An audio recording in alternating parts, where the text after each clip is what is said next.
Ivangeli likaMathewu, isahluko sesihlanu kanye nevesi lama-48 lifundeka kanje. Ngakho-ke manibe ngabapheleleyo, njengokuba uYihlo wasezulwini ephelele. Siyakwamukela kumnikelo. Ukuphelela kuyigama elivame ukuzwakala lingafinyeleleki ngisho nokudumaza. Kodwa evangelini likaMathewu, uJesu uthi ngokusobala, ngakho-ke yibani ngabaphelele, njengoba noYihlo osezulwini ephelele.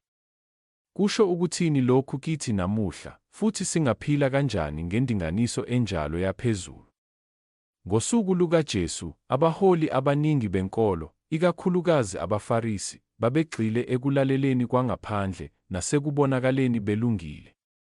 Bachaza umakhelwane kancane, benakekela kuphela labo ababukekayo, abakholwayo nabaphila njengabo. Kodwa uJesu waphenyela indinganiso leyo ekhanda layo. Ubiza abalandeli bakhe ukuba badlulele ngale. Bangathandi abangane kuphela, kodwa nezitha.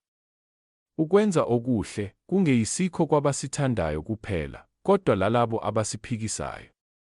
uJesu ufundisa ukulunga okuvela enhliziyweni. Uhlobo lothando olungancikile endleleni abanye abasiphatha ngayo. Usibizela ukuthi singagcini nje ngokugwema okubi, kodwa ukuba senze okuhle ngenkuthalo, siphelele, sibonakalise isimilo sikaBaba wethu osezulwini. Igama elithi okuphelele lapha livela kwelesiGreki, elithi telos, elisho okuphelele noma okuvuthiwe. Akukhona ngokungabi nasici, kodwa ukugcwaliseka kwenjongo.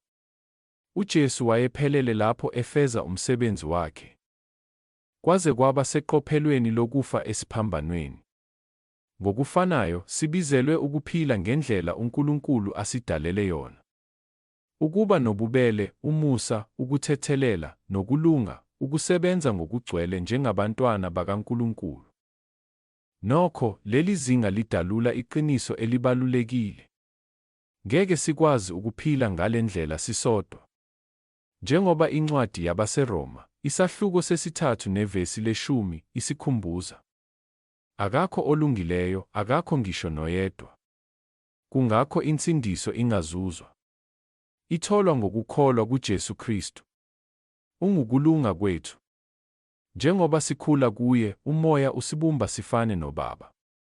Ngakho-ke, ukuphelela kuwukuvumelanisa ngokugcwele nentando kaNkulunkulu, ukuthanda njengaye, ukuphila njengaye, nokubonakalisa inhliziyo yakhe kukho konke esikwenzayo. Hayi ngamandla ethu, kodwa ngoMoya wakhe osebenza kithi. Kuwuhambo oluya ekupheleleni. Hayi isidingo sokungabi nasici ngokushesha. Masikhuleke. Baba osezulwini, siyabonga ngokusibizela entweni ephakeme kunalelizwe. Sifundise ukuthanda njengokuthanda kwakho, ukufuna ukuphelela nokulunga ezinhliziyweni zethu, hayi nje ngezenzo zethu. Sisize sihambe usuku nosuku ngokuhambisana noMoya wakho, sifane nawe kakhulu, hayi ekupheleleni ngemizamo yethu, kodwa ngomusa wakho ophelele. Egameni likaJesu, amen.